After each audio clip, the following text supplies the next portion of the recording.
నేను ఒక విషయం చెప్తున్నా సోదరులారా, ఈ దేశంలో కుల వ్యవస్థ లేకపోతే పాకిస్తాన్ లేదు. ఈ దేశంలో కుల వ్యవస్థ లేకపోతే మత మార్పిడిలు ఎక్కువయ్యేది కాదు. కుల వ్యవస్థ, దాని రూపంగా వచ్చిన అసమానతలు, దాని రూపంగా వచ్చిన అస్పృశ్యత మత మార్పిడులకు ఎక్కువ దారితీసింది. మన లోపాన్ని సరి చేసుకోవాలా. అందుకో సాక్ష్యం చెప్తున్నా చూడండి. పాకిస్తాన్ జాతిపిత ఎవరు? మహమ్మద్ అలీ. అరే మహమ్మద్ అలీ ఎప్పుడు ముస్లిం అయిండు?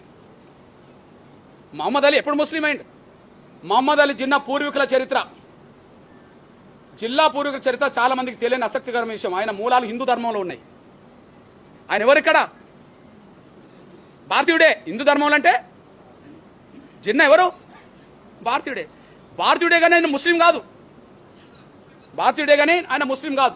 ఎట్లా ముస్లింలు ఏంటంటే వివక్షత వల్లనే ముస్లిం అయ్యండి. సాక్ష్యం చెప్తున్నా చూడండి. కుటుంబ నేపథ్యం, జిన్నా తాతగారు పూంజాబాయి తక్కర్. వీరు గుజరాత్లోని కాదియావార్ ప్రాంతానికి చెందిన లోహానా అనే హిందూ వ్యాపార కులానికి చెందినవారు. హిందూ వ్యాపార కులానికి చెందినవారు. మతం మార్పిడి ఎందుకు జరిగిందో చెప్తున్నాడు. జిన్నా తండ్రి జిన్నాబాయి పూంజా చేపల వ్యాపారం చేసేవారు. ఏ వ్యాపారం? చేపల వ్యాపారం చేసేవారు. అయితే లోహన కులస్తులు శాకాహారులు కావడంతో ఈ బ్యాచ్ పెట్టింది. మళ్ళీ అది కూడా ఏది బ్రాహ్మణ బ్యాచ్ పెట్టింది. ఎవరు శాకాహారులు ఎట్లుండాలని చెప్పి. లోహన కులస్తులు శాకాహారులు కావడంతో చేపల వ్యాపారం చేస్తున్నందుకు వారిని కులం నుండి బహిష్కరించారు. అసలు కులం నుండి బహిష్కరించే సాంప్రదాయం ఎక్కడదే? ఈ ప్రపంచంలో లెక్కలేంది ఇక్కడ కులం ఉండడం వల్లనే. కులం నుంచి ఎవరిని బహిష్కరించారు? వాళ్ళ తండ్రిని బహిష్కరించారు. ఆయన ఏం చేసిండు?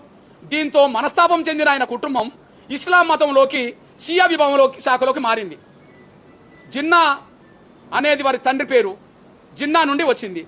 గుజరాత్లో జిన్నా అంటే చిన్నవాడు లేదా బక్కపలసిన వారు. వీళ్ళు ఎక్కడికి వెళ్ళాడంటే అతను పాకిస్తాన్లో ఉండబడే కరాచీకి వెళ్ళాడు. ఇప్పుడు అక్కడి నుంచి పాకిస్తాన్ జిందాబాద్ అన్నాడు, పాకిస్తాన్ సాధించి పెట్టాడు.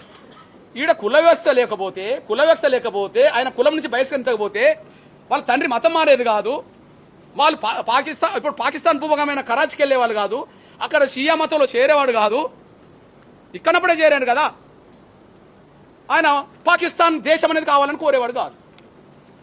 అంటే ఈ కుల వ్యవస్థ వల్ల ఉన్న భూభాగమే మన కన్న ముందు పోయింది కదా. కుల వ్యవస్థ లేకపోతే మత మార్పిడి లేవు కదా. మత మార్పిడి లేకపోతే జిన్నా లేడు కదా. జిన్నా లేకపోతే పాకిస్తాన్ లేదు కదా. మన లోపాన్ని మనం సరి చేసుకోవాలి కదా.